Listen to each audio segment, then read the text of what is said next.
Il était une fois, dans un lointain pays d'Orient, un charpentier nommé Ali Baba, qui vivait pauvrement avec son épouse.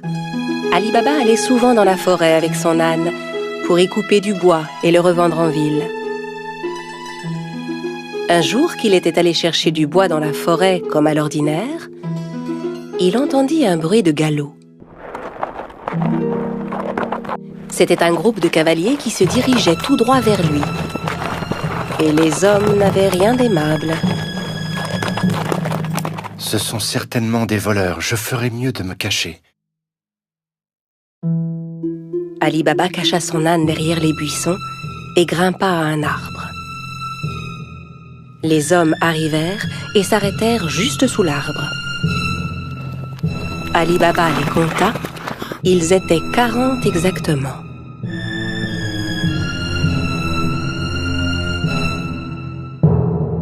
Les hommes déchargèrent les lourds sacs que portaient leurs chevaux. Et Ali Baba comprit alors que ces hommes étaient bien des voleurs. Le chef de la bande se dirigea vers un énorme rocher devant lequel il se mit à crier. « Sésame, ouvre-toi !» Soudain, il se passa une chose incroyable. Le gros rocher glissa sur le côté comme une porte coulissante, laissant apparaître une grotte. Les voleurs entrèrent un par un en portant leurs gros sacs. Quand le dernier fut entré, la porte se referma automatiquement. Ali Baba était médusé par ce qu'il voyait. Au bout de quelques instants, le rocher s'ouvrit à nouveau et les voleurs ressortirent de la grotte. Quand le dernier fut dehors, le chef se tourna vers la porte et ordonna « Sésame, ferme-toi !» Le gros rocher se referma aussitôt et les cavaliers se remirent en selle et s'éloignèrent. Ali Baba descendit de son arbre et s'approcha à son tour du rocher. Il lança les mots qu'il avait entendus. « Sésame, ouvre-toi !» La porte s'ouvrit dans un grand bruit. Ali Baba entra d'un pas hésitant. Il fut ébloui de ce qu'il vit. La grotte était remplie d'or, d'argent, d'étoffes rares, de diamants et de pierres précieuses. Il regarda autour de lui, ramassa 3 sacs et sortit de la grotte. Puis il se retourna vers le rocher et lui adressa les mêmes mots que le chef des voleurs. « Sésame, ferme-toi !» Il chargea les sacs sur le dos de son âne et rentra chez lui. Arrivé à la maison, il montra les sacs à sa femme. Elle n'en croyait pas ses yeux et pensa qu'Ali Baba avait volé les sacs. « Où as-tu trouvé tout cet or ?» Ali Baba lui raconta alors tout ce qui s'était passé. Elle était si heureuse. Ils se mirent ensemble à vider les sacs. « Aide-moi à compter ça. Je veux savoir combien d'or nous avons. » « Non, creusons plutôt un trou pour y enterrer cet or. » « Va creuser le trou, j'irai demander une tasse à mesurer à ton frère Cassim. »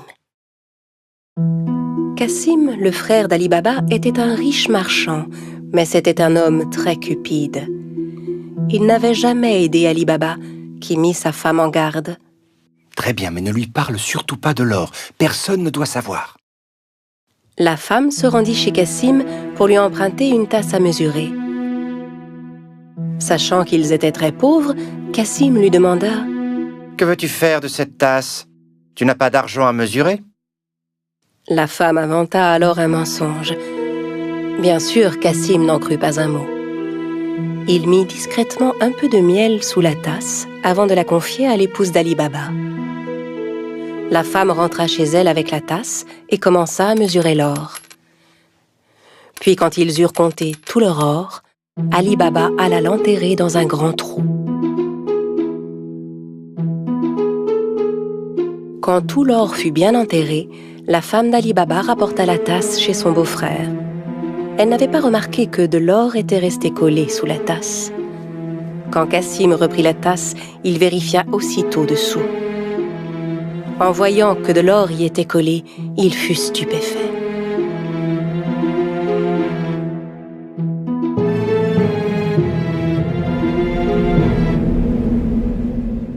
Je me demande où Ali Baba a pu trouver cet or.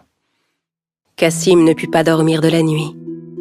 Le lendemain matin, il se leva et se rendit directement chez son frère Ali Baba pour lui montrer l'or collé sous la tasse. Ali Baba, d'où vient cet or? Je croyais que tu étais pauvre. Où l'as-tu trouvé? Ali Baba lui raconta tout et le pria de n'en parler à personne d'autre. Si tu ne me dis pas où se trouve cette grotte, je dirai aux voleurs ce que tu as fait. Mais, Cassim... Ali Baba savait que Cassim ferait ce qu'il disait. N'ayant pas d'autre choix, il conduisit son frère à la grotte. La grotte est juste derrière ce rocher. Maintenant, allons-nous-en d'ici. Les voleurs ne vont pas tarder à revenir. Ali Baba et Cassim rentrèrent chez eux, mais Cassim ne cessait de penser à la grotte. Il prit 2 chevaux avec lui et retourna à la grotte aussitôt. Arrivé devant l'entrée, il récita les mots qu'Ali Baba lui avait indiqués. « Sésame, ouvre-toi » Le gros rocher se mit à bouger et la grotte s'ouvrit. Cassim n'en croyait pas ses yeux. Il était fasciné par le spectacle qui s'offrait à lui, hypnotisé par tout l'or qui brillait. Le plus vite possible, il commença à remplir les sacs qu'il avait apportés avec tout l'or qu'il pouvait. Quand tous ces sacs furent pleins, il retourna vers la sortie. Mais la porte s'était refermée. Et malheureusement, il avait oublié les mots qu'il fallait dire. Il essaya toutes sortes de formules pour ouvrir la grotte. « Porte, ouvre-toi Rocher, ouvre-toi Grotte, ouvre-toi » Mais quels que soient les mots, la porte restait fermée. Cassim commença à paniquer. Il chercha une autre porte, mais n'en trouva aucune. Au bout d'un moment, les voleurs revinrent à leur grotte. Quand ils virent les chevaux de Cassim, ils se méfièrent et sortirent leurs épées. « Sésame, ouvre-toi »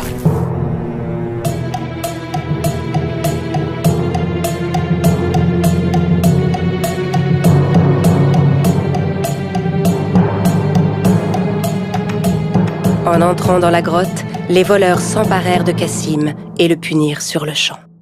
« Alors c'est donc lui le voleur qui nous a volé notre or » À la nuit tombée, ne voyant pas revenir Cassim, sa femme commença à s'inquiéter. Elle courut chez Ali Baba pour lui demander son aide.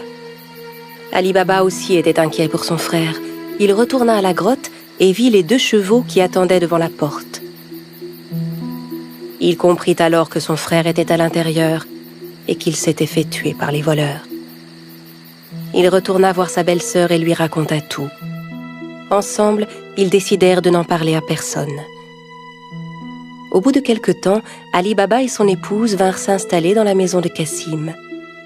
Ils s'occupaient de son commerce et aidaient à le faire prospérer. Leur fortune ne cessait de croître. Dans le même temps, le chef des voleurs se rendait compte que l'or caché dans sa grotte ne cessait de diminuer de jour en jour. Il ordonna donc à l'un de ses hommes de vérifier s'il ne voyait rien de suspect. « Va en ville, cherche s'il n'y a pas quelqu'un qui serait devenu soudainement riche et dépensier. Depuis quelque temps... » En se promenant dans les rues du marché, l'homme vit Ali Baba qui payait ses achats avec de l'or. Il le suivit jusque chez lui. Quand Ali Baba entra dans la maison, le voleur marqua sa porte. À la nuit tombée, la femme de Cassim sortit pour donner de l'eau fraîche aux animaux. C'est alors qu'elle remarqua la marque qui était sur sa porte. Elle comprit que la marque n'annonçait rien de bon. Elle prit un pot de peinture et marqua toutes les portes du voisinage. Au petit matin, les 40 voleurs arrivèrent pour retrouver la maison d'Ali Baba. Incapable de distinguer la maison parmi toutes celles qui portaient des marques, Ils furent contraints de repartir. Mais le chef était bien décidé à retrouver Ali Baba. Il se déguisa et alla rôder du côté du marché. Il finit par retrouver Ali Baba et le suivit jusque chez lui. Quand il frappa à la porte, Ali Baba vint lui ouvrir. « J'ai fait un long voyage. J'ai rapporté des jarres d'huile d'olive. On dit que vous êtes le marchand le plus riche de la région. Peut-être voudriez-vous en acheter ?» Ali Baba invita le chef des voleurs à venir dîner le soir même, pensant avoir affaire à un marchand. Le voleur apporta avec lui 40 jarres d'huile d'olive chez Ali Baba. Ali Baba avait demandé à ses servants de préparer un bon dîner pour son hôte. Ali Baba proposa à son invité de passer la nuit chez lui, ce que, bien sûr, il accepta sans hésiter. Tandis qu'Ali Baba et le voleur étaient attablés pour dîner, la femme de Cassim voulut s'approcher des jarres d'huile d'olive pour voir. C'est alors qu'elle entendit des bruits étranges. « On sort maintenant ?»« Non, pas encore. » En entendant que c'étaient les voleurs qui étaient dans les jarres et non pas l'huile, elle comprit que c'était un piège. Elle alla aussitôt à la cuisine pour faire bouillir de l'huile. Puis elle revint verser de l'huile bouillante dans chacune des jarres. Les voleurs ébouillantés s'efforçaient de garder le silence.